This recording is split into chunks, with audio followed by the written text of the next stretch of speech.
The kettle hissed like a held-back sob, and the sun turned my tiny kitchen into a faded photograph. By the time the coffee bloomed, my hands were shaking enough to blur the ink on my grocery list. I was turning 65 in a house I'd paid for, but no longer recognized, and all I wanted was a simple backyard cookout with a few old friends. Charcoal, tortillas, skirt steak, a six-pack. The basics. "Marissa, can you take me to Ralph's?" I asked, holding up the list like a white flag. She didn't look up right away. Phone light painted her face a hard blue. "Seriously, Dad?" she said, the same way you'd say seriously to a raccoon in the kitchen. "You think I'm your personal driver? It's always something with you. You're a lot. A lot." A burden wrapped in two soft words. It landed like a fist in my chest. Cole padded in from the hallway with his arms crossed high, as if he were guarding something precious I couldn't see. "What's the crisis now?"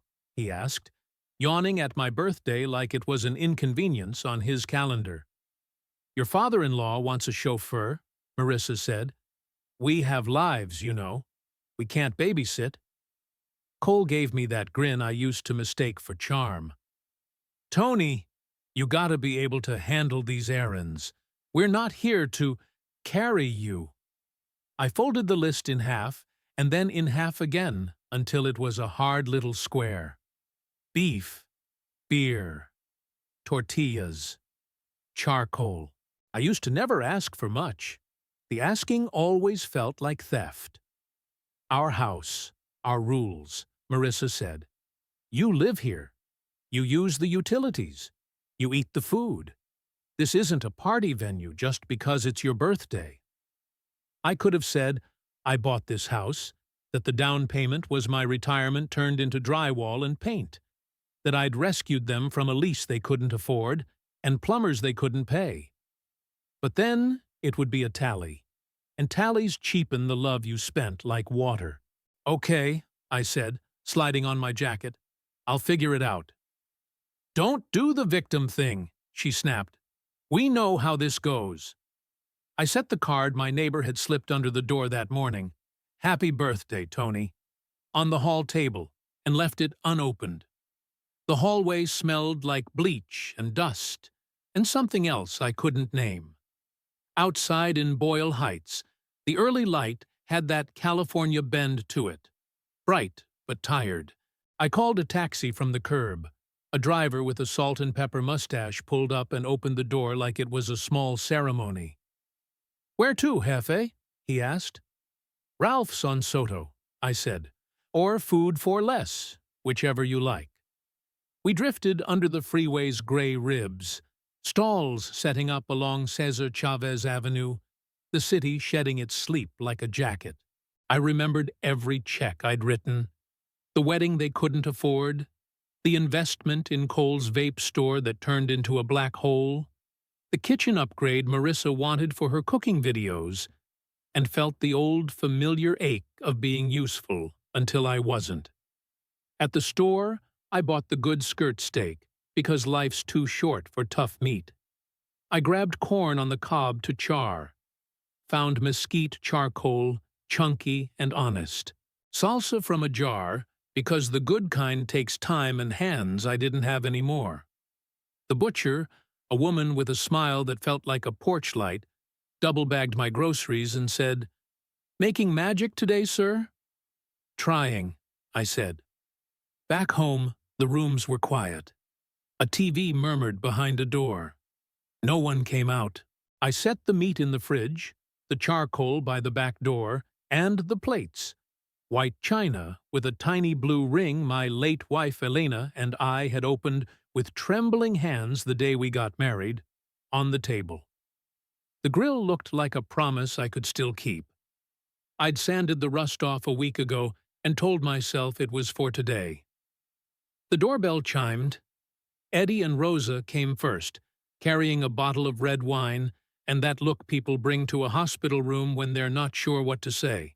Then the Parkers, my old neighbors from our first apartment on East 4th Street, showed up with a cold case of beer, the bottles clinking like a nervous laugh. We lit the coals. For a moment, the smoke rose blue and certain, and the sizzle of meat hit the day like applause. For a moment, with Eddie's joke about the Dodgers and Rosa's cracked black sunglasses and the Parkers talking about street parking like it was a cosmic curse, everything was the way it used to be. A little backyard, a plate of sliced lime, laughter you don't have to earn. "Is Marissa coming down?" Rosa asked later, gentle like a nurse breaking bad news with a soft voice. "She's busy," I said. "You know how it is." From the kitchen window, you could see her. Arms crossed, scrolling, the light on her face making her look lit from within by a screen she loved more than anything in the room. Cole was somewhere behind her, feet on my coffee table. "These tortillas are perfect," Eddie said, a lifeline thrown across the air to pull us all to safer shore. We ate on Elena's plates, the blue ring catching the sunlight. Every bite tasted like something I couldn't quite name. Salt and smoke, and the stubbornness of a man who refuses to believe the world can't be kind. After, when the bottles were empty and the patio had cooled, my friends hugged me and left, their car lights sliding away down the hill like the last line of a song. Inside, Marissa and Cole were waiting in the living room like proctors after the exam, pens poised, ready to mark wrong answers. "Cute party," Marissa said. "Great to see you still think the world revolves around you." Cole smirked. "Impressive senior citizen social club. You got a punch card?" "They're my friends," I said. "Old ones. I wanted company." Cole's voice got louder, the way some men think volume equals truth. "This isn't a hotel, Tony. You don't bring people into our space without clearing it." Our space. The words were a rusty nail in my shoe. "If you can't respect that," Marissa said, folding her arms into armor, "maybe you need to find somewhere else." The fridge hummed. Somewhere near the 101, a siren braided the night. I actually felt my heartbeat slow down. "Okay," I said. "I'll go in the morning." They were both a little stunned, like actors who'd forgotten the next line. I climbed the stairs to the room they called the guest room, my little island with a dresser and the photo of Elena in a thrift store frame. I packed in silence. Shirts, socks, the shaving kit with the cracked mirror, my paperback of Steinbeck with someone else's name scribbled on the inside cover, and Elena's picture. I slid my keys onto the hall table on my way out. Metal on wood, like a gavel, like a goodbye. "Where are you going?" Marissa asked from the living room doorway. Her voice had a wobble under it that I recognized from scraped knees and first breakups, back when bandages and cocoa could fix more than it couldn't. "Out," I said. "I'll be all right." I walked down the steps into a night that smelled like jacaranda and exhaust. The city was a million little lives stacked on top of each other, everyone carrying their hurt and their joy like groceries. I pulled my rolling suitcase to the curb and waved for a cab. A big man with a gray mustache pulled over and got out like a gentleman. "Where to?" he asked. "Any clean motel near Whittier," I said. "Nothing fancy." We headed east along the belly of the 60, the neon of taco stands fluttering like broken birds. The windows of the pawn shop glowed with guitars and a trumpet that had probably seen better bands.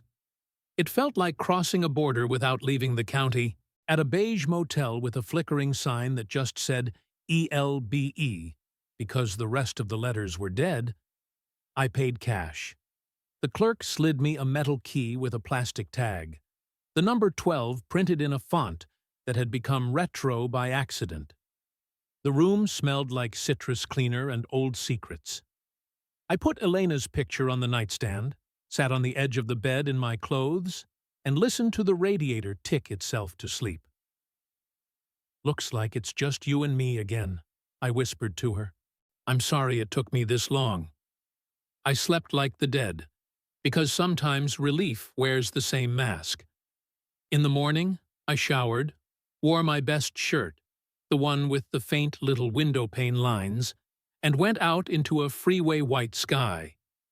The kind of day that made everything look sharp, even my own reflection in the motel's glass. I found a coffee on the corner and stood watching the buses exhale at the stops, like tired beasts. The cup warmed my palms in a way I hadn't been warmed in a long time. My phone buzzed with messages.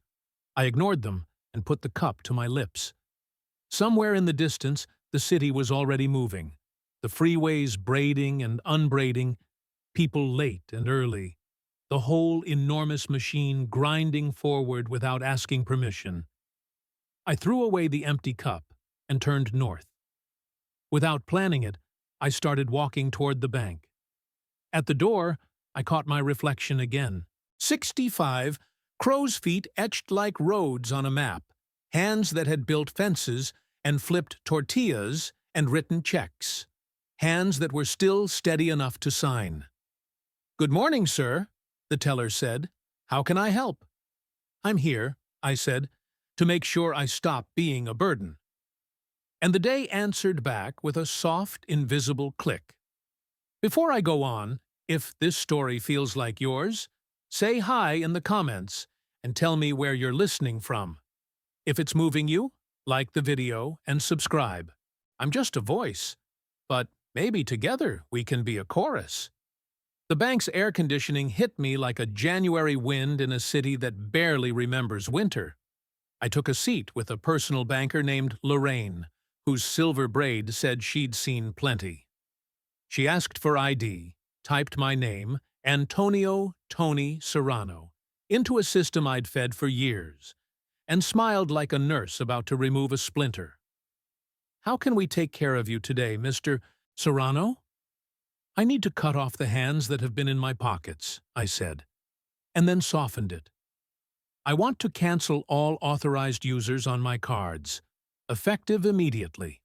I'm the only one who should have access." Her eyebrows rose just a little, surprise without judgment. "We can do that." It took signatures, confirmations, a few questions only I'd know the answers to, like what was the amount of the mortgage payment I made 7 years ago when the rate changed, the last 4 digits of Elena's old number I'd kept on the account even after she died because deleting it felt like erasing something final. I initialed here, signed there, watched her hands work like a conductor's. "Okay," she said. "Those cards won't work anymore. Anything else, Mr. Serrano?" "Yes," I said. "Do you have someone here who can notarize a document?" By noon, I had a neat little stack in a manila folder. Confirmations. A list of account numbers only I controlled now. A new online password, and the notary's seal burned into a letter I wrote that morning on Motel stationery. My hands didn't shake when I wrote it, and that meant more than I could say. Outside, sunlight flattened the sidewalk. Food trucks along Olympic hissed and sang. My phone buzzed hard enough to wander on the counter of the coffee shop, where I stopped to catch my breath. "Marissa." "Dad, did you cancel the cards?" "I'm at Target." They declined. "What are you doing?" I read it, let the little dots appear and disappear as she typed more, and then answered with a calm I felt in my teeth. My voice came out low and even. "Hi. Dad, what the hell?" "It's simple," I said. "I'm done paying to be insulted." "Are you kidding? Do you know how embarrassing this is? I was standing there with people behind me." "Imagine that embarrassment," I said, "but in your own home." For a second, there was only her breath, and the clink of cups in the cafe, and a distant siren swimming by. "You're being dramatic," she said finally. "Maybe," I said. "But I'm done." I ended the call. It didn't feel like cruelty. It felt like untying a knot that had cut off blood a long time ago. I took a rideshare to a small law office in Echo Park that a friend told me about years ago, the kind of place with framed diplomas and a bowl of stale mints no one ever eats. The attorney, Rebecca Miles, had the steady eyes of someone who could drive the 405 blindfolded. "What can I do for you, Mr. Serrano?" "I have a will," I said, "written when I thought my daughter would honor my name. I need a new one. I want to leave my assets to a fund for older adults who get discarded by the same people they raised. If you know a better nonprofit vehicle, you tell me. But none of it goes to my daughter or her husband." She didn't flinch. She asked careful questions about the house, the accounts, the truck I sold when insurance got silly. She asked about Elena, too, in the way good lawyers do, about what she would have wanted. "She wanted me to be respected," I said, my throat thickening. "She wanted our girl happy, but she never wanted this." "Okay," Rebecca said, and her hands moved across the forms like she'd done it 1,000 times for men who finally learned how to say no. "We'll name a charity as beneficiary, create a small endowment with modest annual disbursements, and put a note in the will about your intent. You'll sign, we'll notarize, and we'll send copies to your email." Back at the motel, a young desk clerk with blue hair slid me a package of vending machine almonds with a grin and said, "On the house, happy birthday." No card, no candle, no singing. Just a snack. It warmed me more than the sheet cake I'd never wanted. Cole called after dark. His number lit my screen like a flare. "What are you doing to us, Tony?" he barked. "You canceled our flights, the hotel, the cards. You're humiliating Marissa. People are going to think you've lost it." "What I lost," I said, "was patience, Coleman." "We had a plan," he said. "A couple's trip. We earned it." "With my money," I said. "And I'm not funding your vacations anymore. Or your vape dream. Or anything." "You know we can get you declared incompetent," he said then, dropping the mask. "You're making erratic decisions. It won't be hard." I stared at the ceiling texture of my motel room, those little peaks and valleys, the paint that had been rolled so many times it looked like frosting. "Try," I said. "Bring your best suit." He hung up, because there was nothing left for him to say. I ate the almonds, slow. They tasted like resolve. The next morning, I took a bus to Lincoln Heights and walked to the cemetery where Elena rested under a patch of shade that still felt like a promise. I brought her a handful of orange marigolds from the man who sells them near the corner of Broadway and Avenue 26, $2 cash. "I did it, Vieja," I said, my palm flat on the new cool stone. I pulled the plug. I don't know what happens next, but I won't let them turn me into a ghost while I'm still breathing. The wind picked up just enough to rattle the leaves. From there, I walked. Because walking makes your thoughts line up like soldiers. Past murals that turned concrete into memory.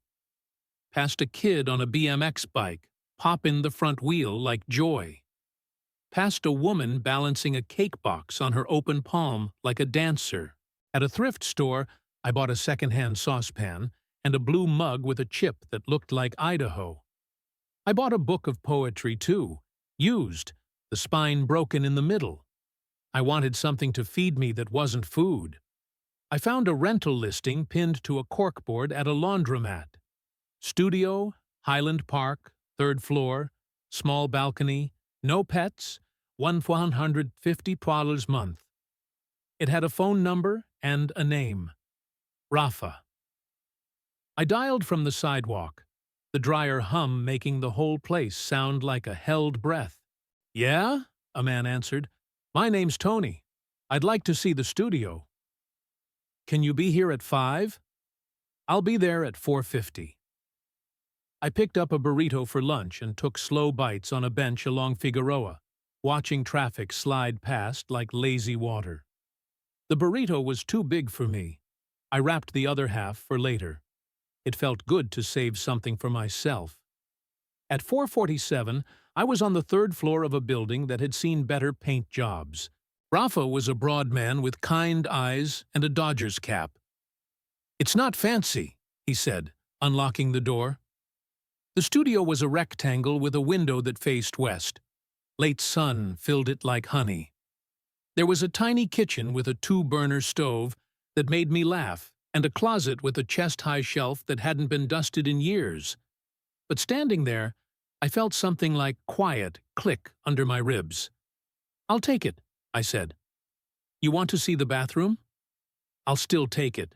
He explained the terms, the deposit, the quiet hours after 10. We shook hands, and I put down cash I'd pulled that morning. He handed me keys. They were cold and heavy in my palm. The sound they made when they met each other was a new music. I went back to the motel, packed my bag, picked up Elena's photo, and checked out with a thank you and the kind of eye contact people forget to give these days.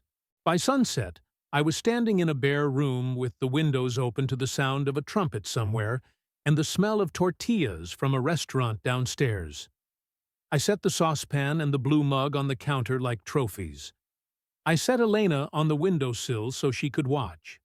I heated water and ate the rest of the burrito over the sink. I listened to the building's bones settle. I turned off my phone and slid it in a kitchen drawer I didn't plan to fill for a long time. "Happy birthday," I told myself, a day late. "Welcome home."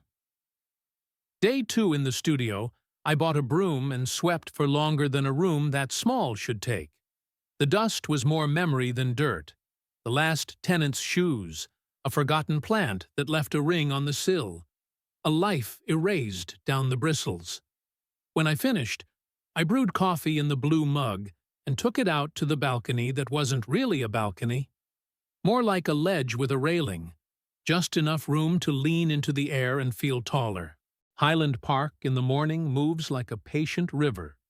Kids with oversized backpacks, joggers with expensive headphones, an organ grinder 2 blocks down playing a wobbly tune that sounded like something my mother would have hummed over a pot of beans. I closed my eyes and let the sun work its old, stubborn magic. By lunch, my phone had filled with Marissa's messages like a clogged gutter. "Dad? Answer. Dad, this is crazy. Dad, we need to talk. You're hurting me. I'm your daughter. It's not right to cut us off. Cole thinks you're having some kind of crisis. People are asking about the flights. What am I supposed to tell them?" I didn't respond. I opened a spiral notebook I bought for 99 cents and wrote down the truth with small, square letters. Wedding, $16,300. Venue, $7,800. Catering, $2,500. Dress adjustments. Vape store, $28,000. Loan, $12,000. Rent while ramping. Kitchen remodel, $24,900. Medical bills, $4,600. ER visit after Cole fell off a rented scooter. Don't laugh. Car down payment, $5,000. The numbers made a quiet mountain. I labeled the first page, "What I gave without receipts." I wasn't tallying because I wanted it back. I was tallying because I needed to see the shape of the hole I was standing in. That afternoon, my neighbor knocked. She introduced herself through the door first. Smart woman. "I'm June, 3B. Heard you moving in. I make too much banana bread." She didn't. People always say too much to soften the gift. She handed over a loaf wrapped in wax paper, still warm, with a single slice cut out for quality control. June looked to be about my age, but carried herself like she'd decided to be younger. She wore a denim jacket with a faded patch that said, "Remember kindness." "You need anything," she said, "like a screwdriver or the name of a cheap plumber.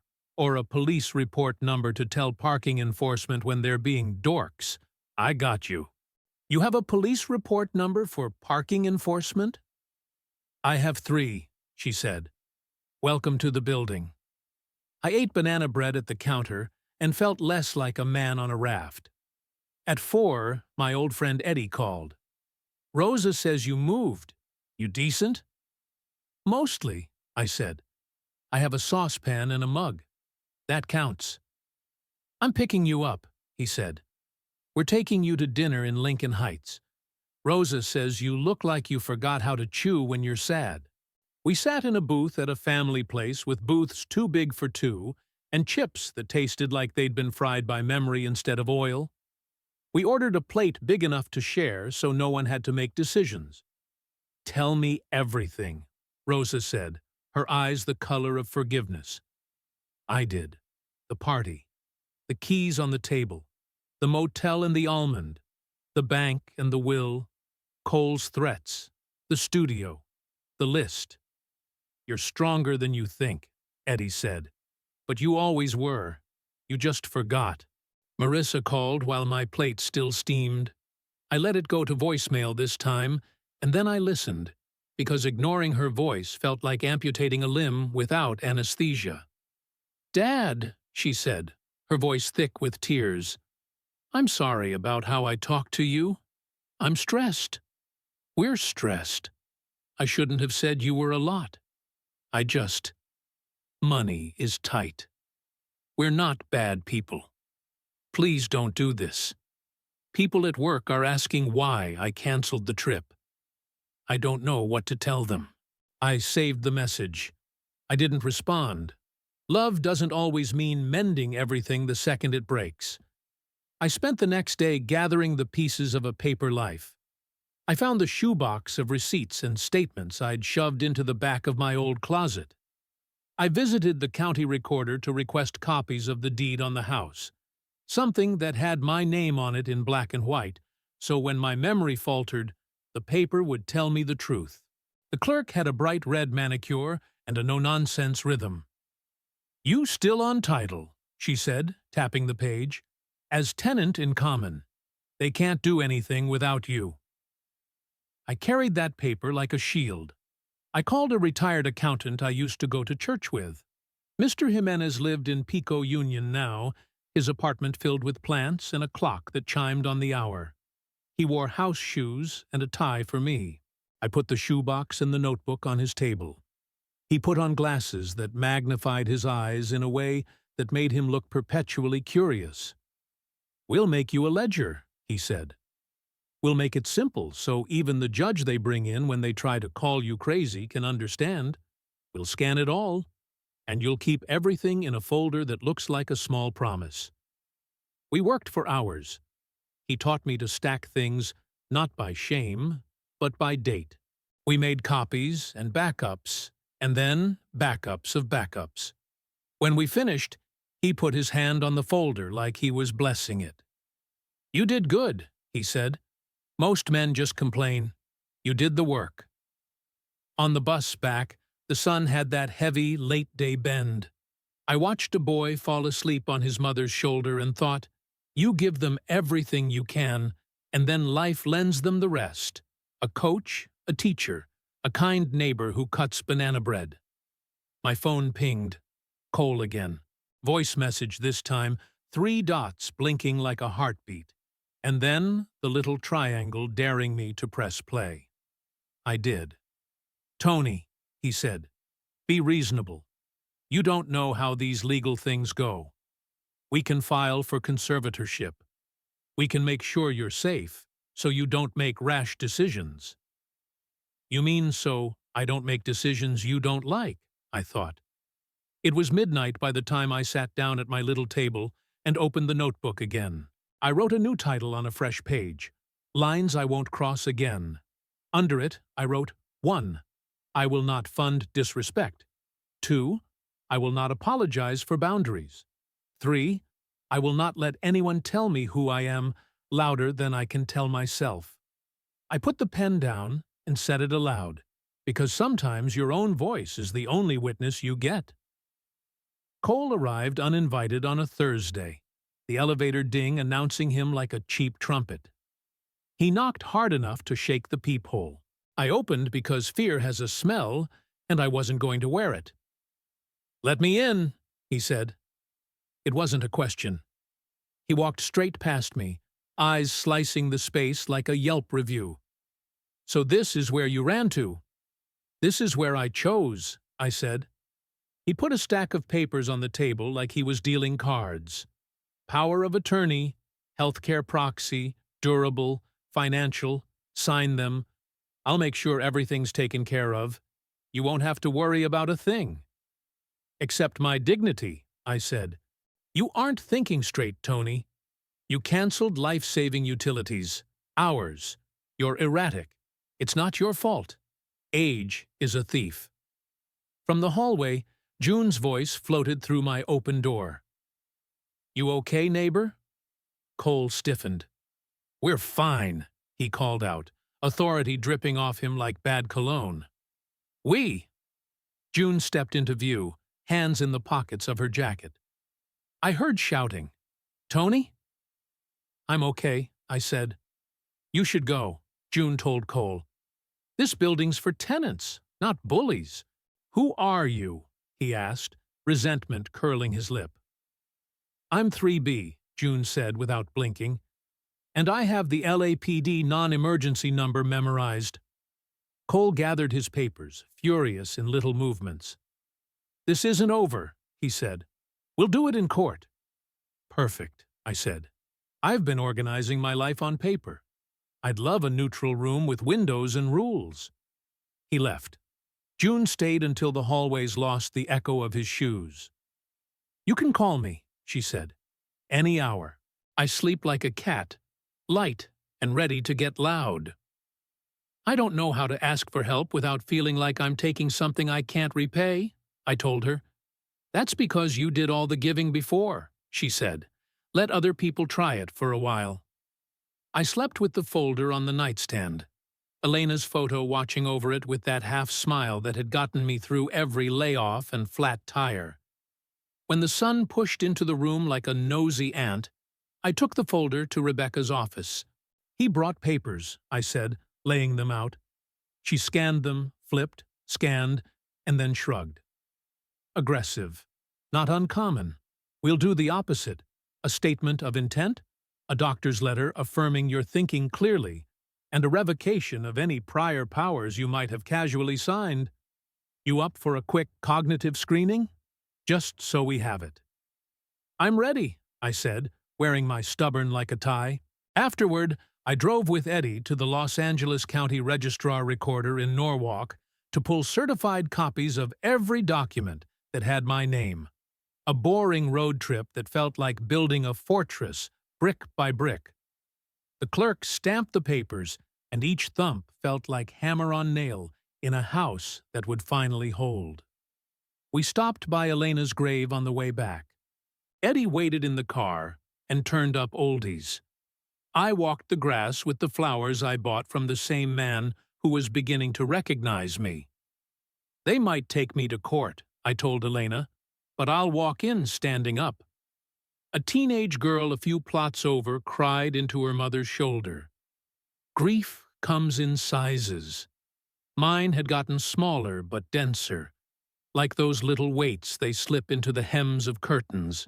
That night in the studio, I cooked rice in the new saucepan and ate it plain with butter, the way I had when Elena and I first moved into a basement apartment with pipes that banged like ghosts. I wrote a page for Marissa I didn't send. "You used to put dandelions in my shirt pocket, so I would remember the sun at work. You ate pancakes with too much syrup, and your eyes glittered every time like a magpie. I don't know how we got here. I love you. I'm done being your wallet."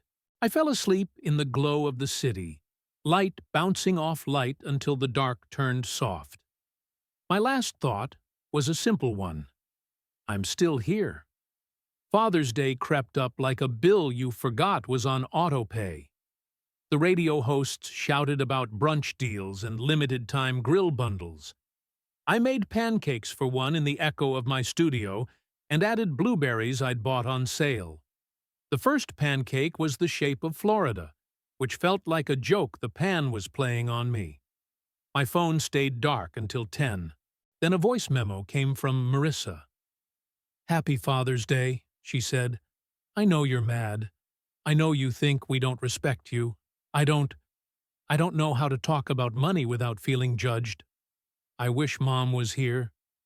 The words slid under my skin and sat. I went for a walk because motion is the only way I know to shake heavy thoughts loose. Highland Park had decked itself out for the weekend without my permission.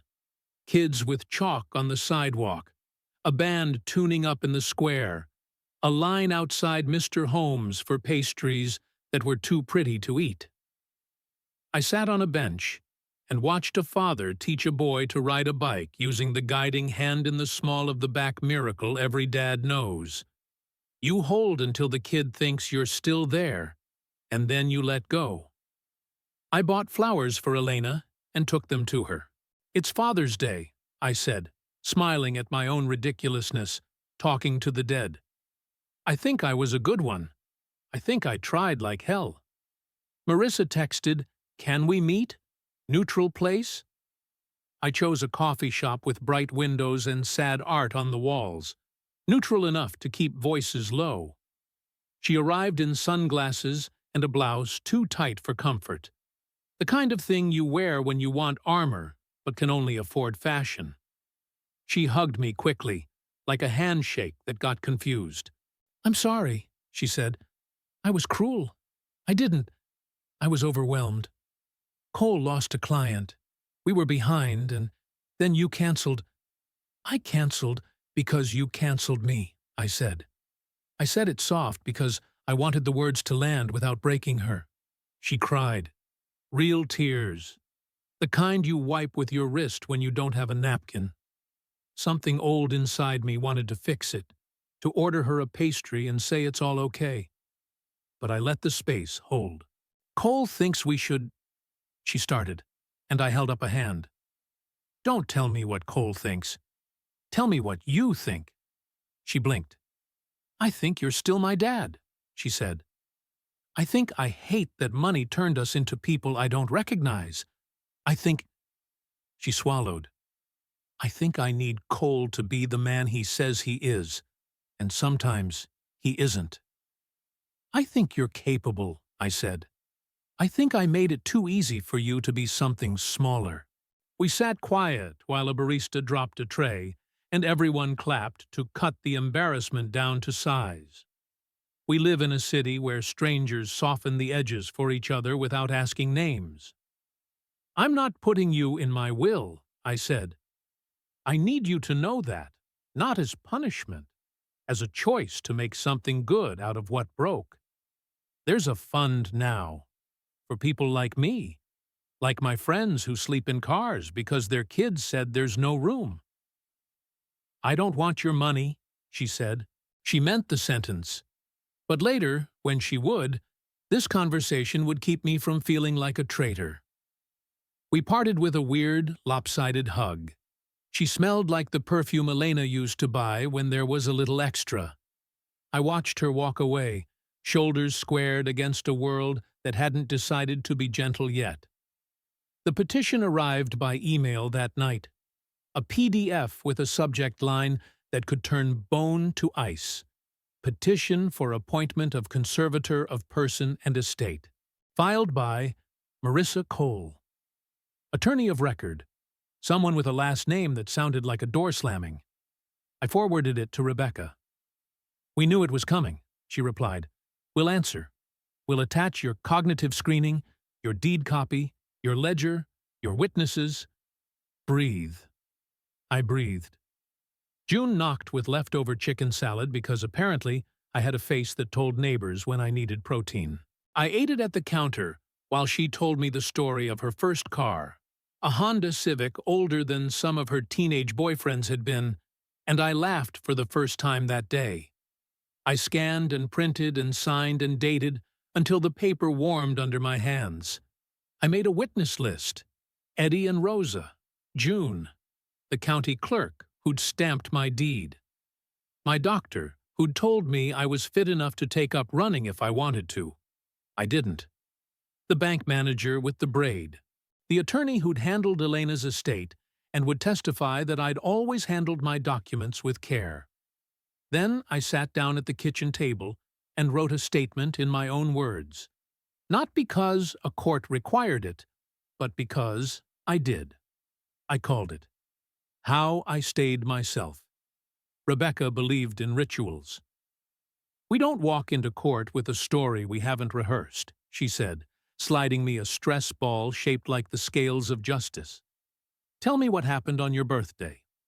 Slowly, like you're telling a blind man who wants to see." I did. The grocery list, the grill, the blue ringed plates, the jokes about the Dodgers, the word burden wearing a smile, the keys on wood. She didn't interrupt. When I finished, she nodded like a conductor closing a movement with her baton low. "We'll put Eddie and Rosa first," she said. "They're credible. Then June. Then your doctor and the bank. We'll file a response that paints a picture. Not an angry one, a careful one." I spent the next days building a life in the small spaces grief had left me. I found a senior center 3 blocks away and ate lunch there twice, suggested donation $2.50, at tables where wars were apologized for and forgiven. I played dominoes with a man named Harold who'd once built sets in Hollywood and who still wore a carpenter's pencil behind his ear out of habit. They asked me to stand up and introduce myself, the way kids do in kindergarten. "I'm Tony," I said, "and I'm learning to be alone without being lonely." A woman across the room clapped first, the others following, not because it was a line worth applause, but because that's what you do when someone says a thing that's hard to say.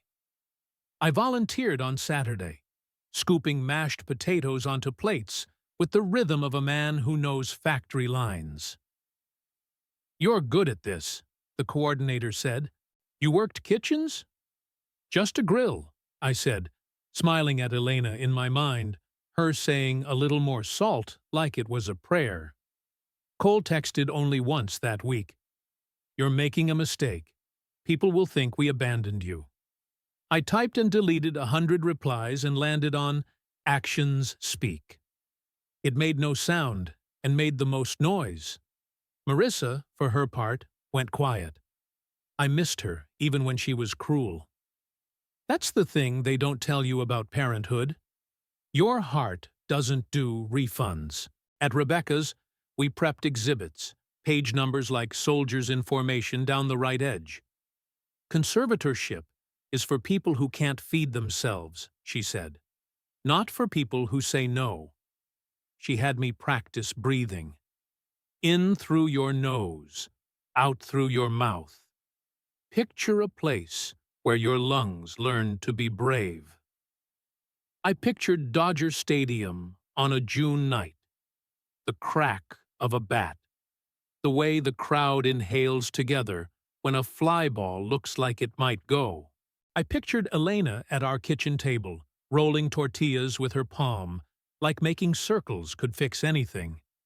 The hearing got scheduled for a Tuesday in Department 25 at the Stanley Mosque Courthouse downtown. I ironed my best shirt, the one that had seen me accepted and rejected from jobs. June knocked with a tie because yours looks like an insurance salesman in 1989. Her tie was navy with tiny white dots. "It'll make you look like you know what you're doing," she said. "I do know," I said. "Then it'll help them see it." We agreed to meet Eddie and Rosa at the steps. I slept early, the city buzzing through the window like a bee you don't swat, because if you're still long enough, it will leave on its own. At dawn, I stood at the window with coffee in my chipped mug and said, "Elena, if you're free today, take a seat in the cheap seats. I'm going to talk plain." The courthouse smelled like paper and coffee and fear. The ceilings felt too tall, the way rooms do when they're built to make you small. We checked in, Rebecca efficient, me a little too polite. Eddie and Rosa sat on a wooden bench like pews at some strange church. June, on my other side, knitting a scarf in furious little bursts, like she could stitch me a shield. Marissa and Cole waited with their attorney, a man with a haircut that looked expensive enough to pay a month's rent. Marissa avoided my eyes. Cole didn't. He smiled, the kind of smile men give on sports fields right before a foul. When our matter was called, we walked into Department 25. The judge was a woman with gray hair pulled tight, her gaze steady and almost kind. "Good morning," she said. "Let's keep this dignified." Their attorney began, because petitioners always go first. He used words like erratic and impulsive, words that were never meant to be used as knives, but were. He talked about canceled flights, about slamming doors, about an inability to manage finances responsibly, demonstrated by charitable intent, devoid of rational family planning. Rebecca stood after, stacked her notes, and spoke into the air with that calm you can't fake. "Your Honor, this case is about a parent who finally set boundaries, not incapacity. We'll show you bank documentation demonstrating he controls his accounts. We'll show you a cognitive screening. We'll show you a deed and receipts. And we'll show you a community of people who have watched him manage his life with care." She called Eddie.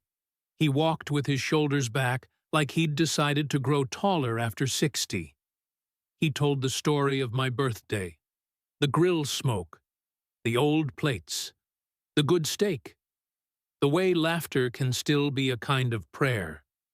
Then he told the other story, the one with voices raised and words used like weapons. He didn't embellish.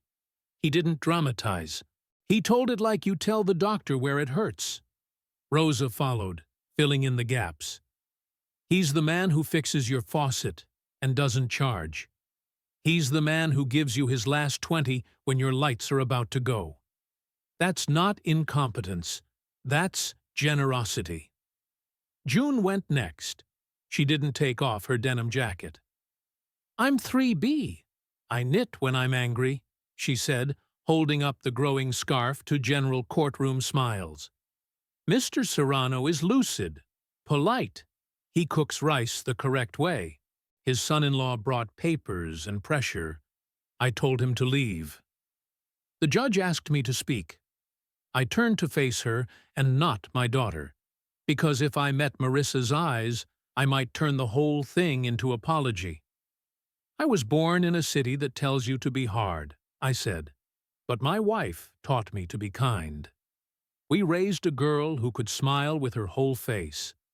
Somewhere along the line, money turned into a language we did not share. On my 65th birthday, I wanted to cook meat and tell stories. I was told I was a burden. I left, not because I'm reckless, but because I remembered there are other ways to be treated. I told her about my ledger, about the county clerk's stamp, about the senior center and the dominoes and the way mashed potatoes can feel like purpose in your hand. I told her about changing my will, because love without accountability becomes a river that floods everything in its path. Their attorney asked if I expected to die alone. "I expect to live with myself," I said, and June squeezed my knee under the table like we were teenagers breaking rules. We took a break. In the hallway, Marissa finally looked at me. "I didn't want this," she whispered, so soft I almost thought I imagined it. "You filed it," I said. "Cole filed it," she replied, and there it was, a crack. All you need to let light in. Back in the courtroom, Rebecca walked the judge through the exhibits like a docent in a museum where everything on the wall was a quiet, patient truth. Exhibit A, bank records. Exhibit B, cognitive screening. Exhibit C, deed copy. Exhibit D, witness declarations. Exhibit E, a sworn statement from Mr. Serrano's physician. The judge nodded after each, voice low. Admitted. Their attorney tried to press me on details. Sir, have you ever forgotten to pay a bill? Sure, I said. Once in 2010, I paid the gas bill 2 days late. I called, and they waived the fee because I said please. Have you ever been lost while driving? In Glendale once, I said. But so was everyone else. Have you driven Glendale? A chuckle rippled. Even the judge's mouth did a thing her training probably discouraged. He tried again. Isn't it true you changed your will impulsively? I thought about it for months, I said. I just didn't write it down until I had to. Rebecca didn't waste energy swatting at every mosquito. She saved it for the ones with teeth. When he impugned June's credibility, she's just a neighbor, Rebecca raised a finger. She's the community, she said.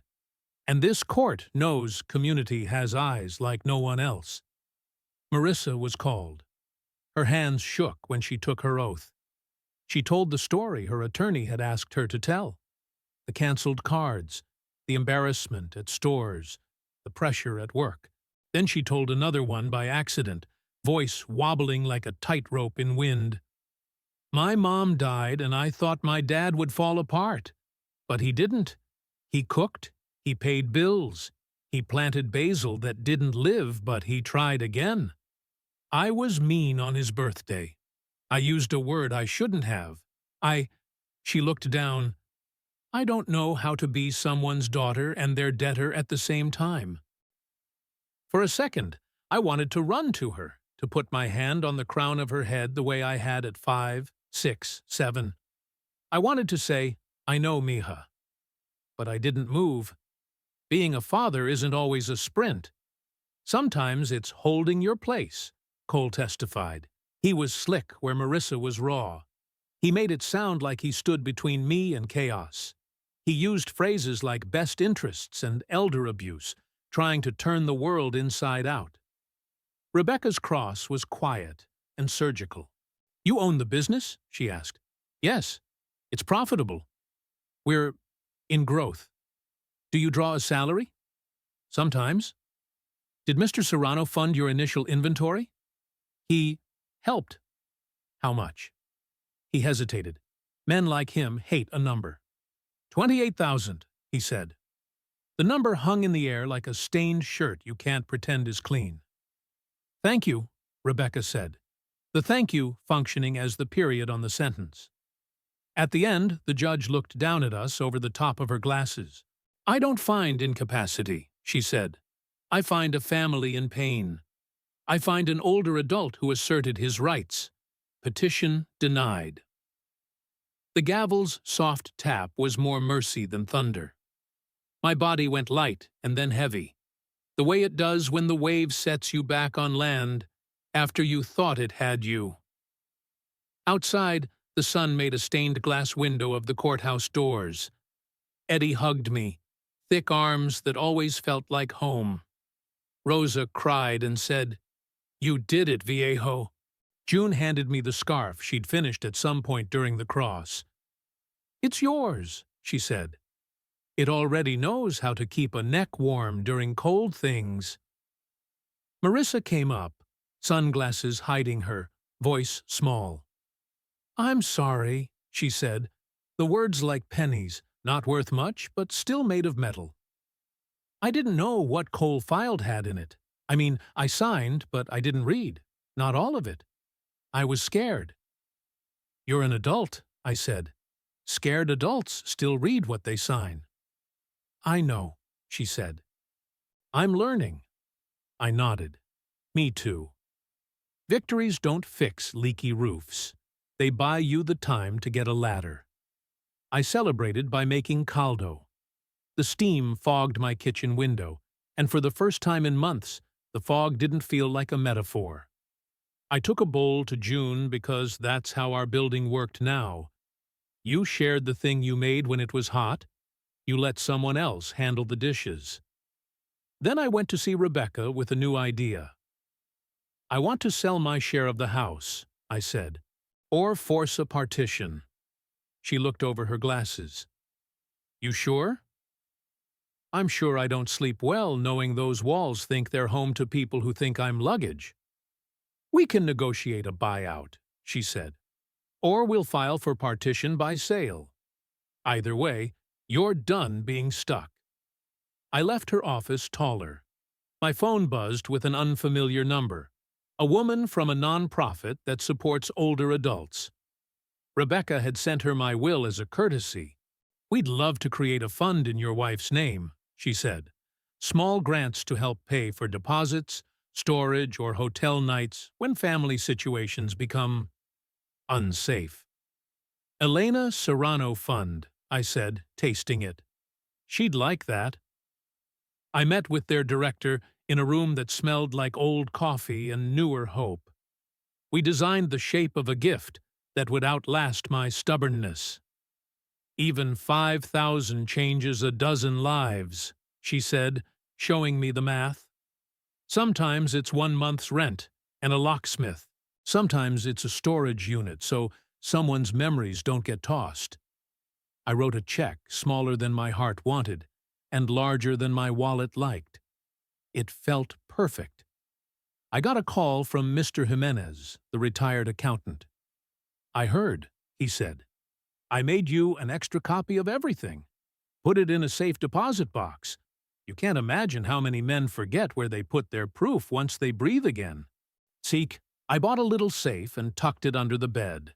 And when I slid it there, it felt like laying a cornerstone in a building only I could see. On Friday night, the senior center hosted a dance. A 5-piece band played cumbias and Sinatra with the same beat. I wore June's scarf, even though it wasn't cold. A woman with silver hair and a laugh that turned heads asked me to dance. I said yes, and tried to remember how knees work. We moved like people who had paid our stiffness with decades, and still decided music deserved the better part of us. Marissa texted me a photo of a counselor's business card. I started therapy, she wrote. I wrote back, good. She followed. I'm looking for work with better benefits. I said, good. Then, can we have coffee again? I said, someday. The word wasn't a promise or a punishment. It was a door I would open when my hand stopped trembling on the knob. I spent Sunday cleaning the studio with cumbia on low, pretending Elena was teasing me for missing spots the way she used to. I found the old grill brush in my suitcase, jammed between socks like a stowaway. On impulse, I went to a yard sale and found a beat-up Weber kettle grill with a missing wheel for $15. Can you carry it? The seller asked. It's got one good leg. So do I said, and hefted it like I was lifting a piece of the past carefully out of a river. On my ledge of a balcony, I couldn't grill, but in the building's shared back lot, June told me we could within reason. I scrubbed the kettle clean while the sun fell. I pictured the people who'd eaten around it before, the greasy smoke that had baptized their arguments and their kisses. I oiled the grate. I listened to the Lakers on a neighbor's radio. I texted Eddie, you, Rosa, and the Parkers. Sunday, 3 p.m. Back lot. My treat. He responded with a baseball emoji and a steak emoji, and 3 clapping hands he used like punctuation. Sunday came, wearing the kind of sky that makes a city forgive itself. I set up the grill on its 3 good legs, propping the missing wheel with a brick, like an old man in a good chair. June strung a line of thrifted Christmas lights across the back lot, and the bulbs blinked to life one by one, like they were remembering how.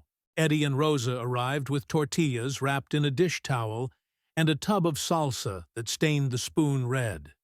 The Parkers brought a salad nobody wanted, but everyone complimented.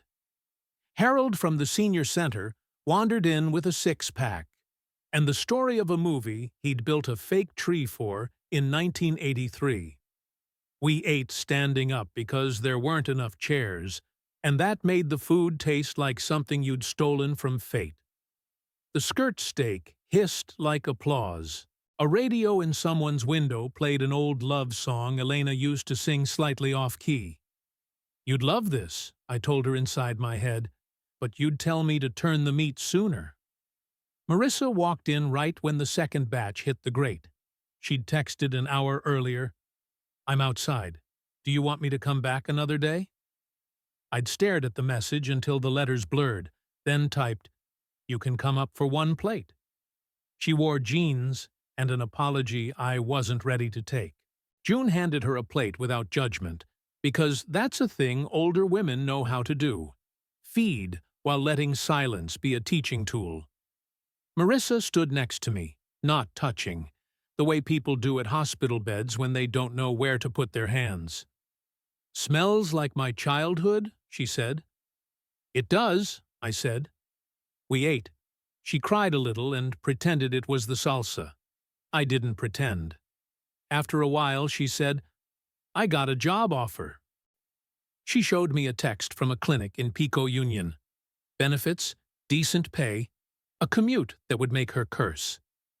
"I'm saying yes." "Good," I said. It came out like an exhale I'd been holding since she was 12. "Cole and I," she said, and stopped. The space after, and I was a fragile thing. I didn't rush into it. "We're taking a break. He didn't like the counseling. He says it makes him feel attacked." "Maybe that's because he's being attacked," I said, and then regretted it. A joke with a bruise in it. She laughed anyway, a small sound. "Maybe." We didn't fix us. We set us on a table and looked at the broken parts without flinching. That was enough for a Sunday. As the sun slid behind the old buildings, the back lot turned into a small town fair. The lights made everyone look like a better version of themselves. Harold told a joke so dirty even the doves on the wire looked away.